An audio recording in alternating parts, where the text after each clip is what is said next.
The world of green plants on our planet is its decoration and a tremendous asset.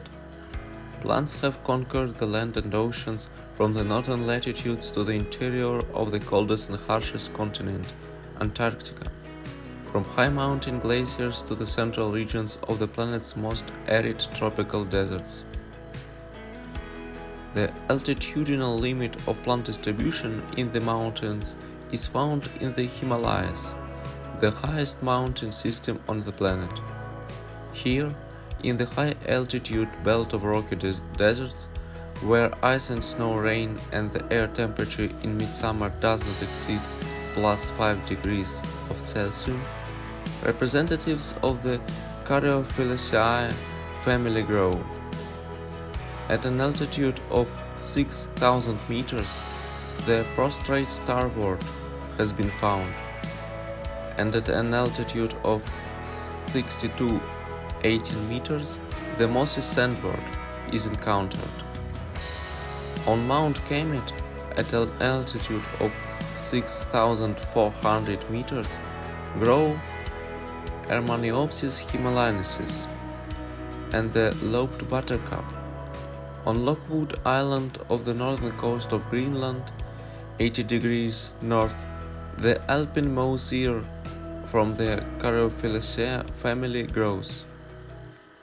On Exile Island in Antarctica, near 60 degrees south, the Antarctic hairgrass has been discovered. Lichens are very widespread across all natural zones.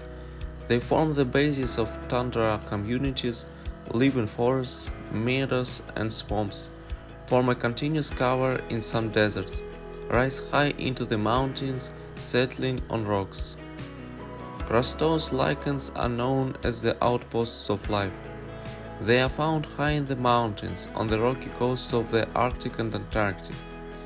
7 species of lichens have been found in Antarctica, just 400 kilometers from the South Pole. Desert plants adapt to arid conditions in various ways. Some develop a root system capable of finding and absorbing even minimal amounts of water. Others have learned to store water in their leaves and tissues. Such plants are called succulents. Very few plants can use water vapor from the air, passing it through the pores in their leaves. In the American desert, the pygmy cedar is found. It can for some time completely forego soil water and replenish its reserves solely from the water vapor in the air during the night hours. A similar ability is possessed in the Sahara Desert by the caper plant, and in the arid Gobi Desert by Przewalski ephedra. These plants live in the extreme conditions of deserts, loosely attached to gravely stony surfaces where their roots receive almost no soil moisture. Other desert plants develop a powerful root system that can use condensed moisture or rich groundwater, as do representatives of the Zygophyllaceae family, Saxalus, Caligonums, and other plants. The Namib Desert in Africa stretches as a narrow strip, 100 kilometers along the southwestern coast of the Atlantic Ocean. This is an extremely arid area where there is practically no precipitation throughout the year, but there are many fogs, on average 200 foggy days per year. It is characterized by moving sand dunes and gravelly areas. In this fog belt, lichens and soil algae play a significant role, and succulents predominate among herbaceous plants. It is here in the coastal strip of the Namib Desert that the Portuguese botanist Welwich found an amazing plant from the Gymnosperm division.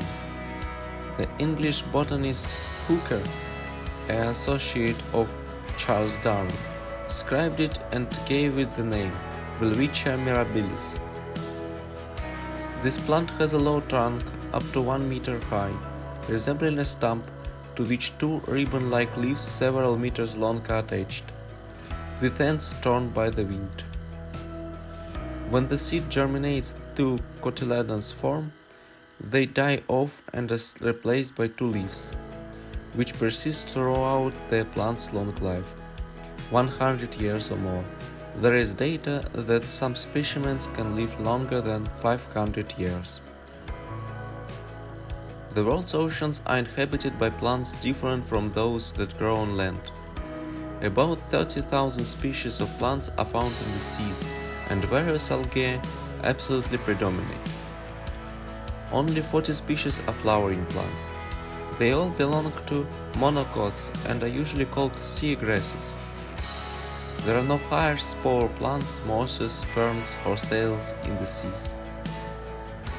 Algae are represented by organisms of the most diverse sizes, from small unicellular forms to giant brown algae of tropical seas.